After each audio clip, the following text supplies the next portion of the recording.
خواتین و حضرات، صحت مند زندگی کے بارے میں ڈاکٹر سید منصور علی کا مضمون جو کہ اخبار جنگ کے صحت اور فٹنس کے کالم میں چھپا، اس سے استفادہ حاصل کرتے ہوئے ہم آپ کو معلومات فراہم کرنا چاہیں گے۔ مشہور محاورہ ہے کہ تندرستی ہزار نعمت ہے، صحت نہ ہو تو سب بیکار ہے۔ چاہے دنیا کے عیش و آرام موجود ہو، قارون کا خزانہ مل جائے، قیصر و کسریٰ کی سلطنت میسر ہو، مگر سب ہیچ ہے۔ اگر صحت اور عافیت نہ ہو، جان ہے تو جہان ہے۔ پر یہ بھی سچ ہے کہ بہت سارے معاملات میں بندہ بشر بے بس معذور ہے، اور جو کاتب تقدیر نے لکھ دیا اس پر صبر و شکر سے رہنا ہے۔ لیکن یہ بھی درست ہے کہ ہمارے ساتھ بہت سے معاملات ہماری اپنی غفلت اور سستی اور لاعلمی سے پیش آتے ہیں، اور بعض اوقات دوسروں کی غلطیاں کوتاہیاں بھی جان لیوا بن جاتی ہیں، جس کا خمیازہ متاثرہ فرد ہی کو بھگتنا نہیں پڑتا بلکہ اس کے عزیز و قریب اور معاشرہ بھی متاثر ہوتا ہے۔ حالانکہ اسی توجہ سے اور ان مسائل اور نتائج اور پیچیدگیوں سے بہت حد تک بچا جا سکتا ہے۔ اس سے زندگی اور معیار زندگی پر مثبت اثرات بھی مرتب ہو سکتے ہیں، لیکن یہاں کم آگہی اور لاعلمی رکاوٹ بن رہی ہے، جس کے سدباب کے لیے ان تمام امور میں، خاص طور پر صحت سے متعلق امور میں آگہی شعور ضروری ہے، چونکہ تمام مسائل کا احاطہ تنگی اور عما کے وجہ سے ممکن نہیں۔ اس لیے یہاں چند اہم پہلو پر بات کریں گے تاکہ آگہی اور احتیاط کے سبب سنگین مسائل سے محفوظ رہا جا سکے۔ اس سلسلے میں اہم نکات درج ذیل ہیں جو کہ ہم آپ کی سماعت کے لیے پیش کرنا چاہیں گے۔ ہمیشہ اپنا علاج مستند طبی ماہرین سے کروائیں۔ عطائی شعبدے بازوں اشتہاریوں سے دور رہیں، کیونکہ غلط علاج سے کوئی جسمانی ضرر پہنچ گیا تو اس کی تلافی ممکن نہیں۔ غیر مستند علاج سے جگر گردوں کو ناقابل تلافی نقصان پہنچ سکتا ہے اور ہڈیوں کے بھربھرے پن میں اضافہ ہو سکتا ہے۔ ان کے فریکچر کے امکانات بڑھ سکتے ہیں۔ اس طرح بلند فشار خون، بلڈ پریشر، ذیابیطس کے امکانات میں اضافہ ہو سکتا ہے۔ اندرونی جسمانی نظام درہم برہم ہو سکتا ہے۔ یاد رکھیے، کوئی بھی دوا، خاص طور پر غیر مستند دوا، بغیر ضمنی اور مضر اثرات کے نہیں ہوتی، یعنی کہ سائیڈ ایفیکٹ ضرور ہوتے ہیں۔ یہ کہنا کہ اس کے مضر اثرات نہیں ہیں لفظ بے معنی بات ہے۔ جب تک اس کے بارے میں کوئی تحقیق یا ثبوت نہ ہو، یہ بات بھی یاد رکھیں کہ زندگی ایک مرتبہ ملتی ہے، اسے تجربات کی نظر نہ کریں اور وہی دوا استعمال کریں جو مستند طبی ماہرین نے تجویز کی ہے۔ ادویہ گلی محلوں میں چھوٹے چھوٹے اسٹور سے نہ خریدیں، کیونکہ ان میں زیادہ تر 2 نمبر جعلی ادویہ رکھتے ہیں، اور یہ ہمیشہ مستند اور بڑے میڈیکل اسٹور سے خریدیں، کیونکہ وہ ادویہ ڈائریکٹ کمپنیوں سے منگواتے ہیں۔ یعنی جعلی اور غیر معیاری ادویہ سے محفوظ رہنے کے لیے ہمیشہ اچھے معتبر دوا فروش سے رجوع کریں۔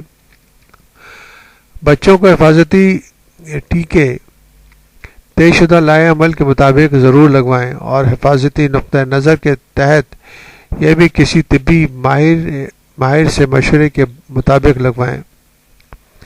یہ بات مسلمہ ہے کہ حفاظتی ٹیکوں کی بدولت بچے بہت سے امراض مثلا خناق، ڈپتیریا، کالی کھانسی، ووپنگ کف، ٹی بی، ٹوبرکلوسز، پولیو، چیچک، تشنج وغیرہ سے نہ صرف محفوظ رہتے ہیں بلکہ اس کے استعمال سے شرح اموات میں بھی بڑی کمی واقع ہوئی ہے۔ کچھ حفاظتی ٹیکے ایسے ہیں جن کی افادیت ہر عمر کے افراد پر مسلم ہے، چاہے عالم طفلیت ہو یا بلوغت کا دور ہو۔ ان کے استعمال سے انسان بہت سے سنگین مسائل سے محفوظ رہ سکتا ہے۔ مثلا ہیپاٹائٹس بی کے حفاظتی ٹیکوں کے استعمال سے اس مرض سے اور اس کے نتیجے میں لاحق ہونے والے جگر کے مسائل سے محفوظ رہا جا سکتا ہے۔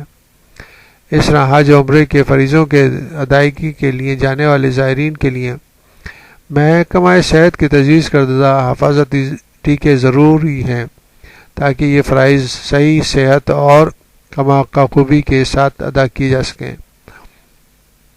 اسی طرح مختلف صورتحال میں ارباب صحت کی تجویز کردہ حفاظتی ٹیکوں کو ضرور لیں، جیسا کہ جنوبی امریکہ اور افریقہ میں جانے والوں کے لیے یلو فیور ویکسین ہے، تاکہ آپ کی جاندار صحت کی حفاظت ہو سکے۔ خود سے یا کسی کے مشورے سے ادویہ کا استعمال خطرناک رجحان ہے۔ دوا فروش افراد بھی اس سلسلے میں مجاز نہیں۔ اکثر لوگ اپنے علاقے کے دوا فروش سے روزمرہ کے مسائل جیسا کہ نزلہ، زکام، بخار، اسہال وغیرہ کی دوا اور مشورہ لیتے ہیں۔ یہ طریقہ کار درست و محفوظ نہیں۔ اس سے سنگین نتائج برآمد ہو سکتے ہیں، خاص طور پر اس بات کو مد نظر رکھتے ہوئے کہ ہمارے یہاں دوا فروش افراد کی اکثریت مطلوبہ صنعت اور تجربے سے آ رہی ہے۔ ان کو قانوناً بھی اس کا استحقاق نہیں۔ اس طرح ایک ہی مرض میں مبتلا ایک ہی فرد کے لیے جو دوا دی جا رہی ہے وہ ضروری نہیں دوسرے فرد کو بھی اس مرض میں مبتلا ہونے کے لیے مناسب اور اس سے دور رکھنے کے لیے مناسب ہو، بلکہ بعض اوقات وہ شدید مسائل کا باعث اور جان لیوا بھی بن سکتی ہے۔ آپ کی ادویہ تجویز کرنے اور اس میں رد و بدل کا مجاز صرف آپ کے ڈاکٹر ہیں۔ ادویہ ہمیشہ ماہر ڈاکٹر کے مشورے سے استعمال کریں تاکہ کسی قسم کے نقصان نہ ہو۔ ادویہ کو ہمیشہ ٹھنڈی اور خشک جگہ پر رکھیں یا جیسے کہ ہدایت کی گئی ہے۔ بچوں کی پہنچ سے دور رکھیں۔ دوا ہمیشہ تجویز کردہ خوراک اور متعین کردہ دورانیے کے مطابق لیں۔ اس میں خود سے کوئی کمی یا بیشی نہ کریں تو مطلوبہ نتائج حاصل نہیں ہو سکتے۔ اگر غلطی سے دوا کی مقدار زیادہ لے لی گئی ہو تو فوراً طبی مشورہ حاصل کریں، نہیں تو یہ غلطی بعض اوقات خطرناک بلکہ جان لیوا ثابت ہو سکتی ہے۔ ایک اور بڑا المیہ جو ہمارے معاشرے میں کو درپیش ہے وہ یہ ہے کہ اس طرح ایک طرف معاشرہ انسانی لالچ، بے ضمیری، بے حسی، گراوٹ کا مظہر ہے تو دوسری طرف اس کی کم آگاہی، لا علمی کے عنصر کو بھی بھرپور شرکت ہے۔ غیر معیاری خون، جراثیم سے غیر صاف شدہ انسٹرلائز طبی آلات، خاص طور پر آلات جراحی، دندان سازی اور سرنجز کے استعمال کی وجہ سے بہت سے سنگین امراض، مثال کے طور پر ہیپاٹائٹس بی اور سی وغیرہ وبا کی طرح پھیل رہے ہیں۔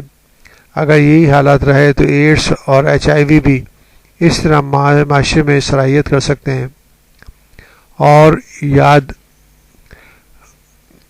یاد رکھیں کہ اگر آپ بھی کوئی انجیکشن لیں یا کوئی آلات جراحی دندان سازی پر استعمال ہو تو یہ بات یقینی بنا لیں کہ وہ مطلوبہ معیار کا ہو اور خاص طریقے سے جراثیم سے صاف شدہ ہو اور ہمیشہ مستند کمپنی یا ادارے کا ہو۔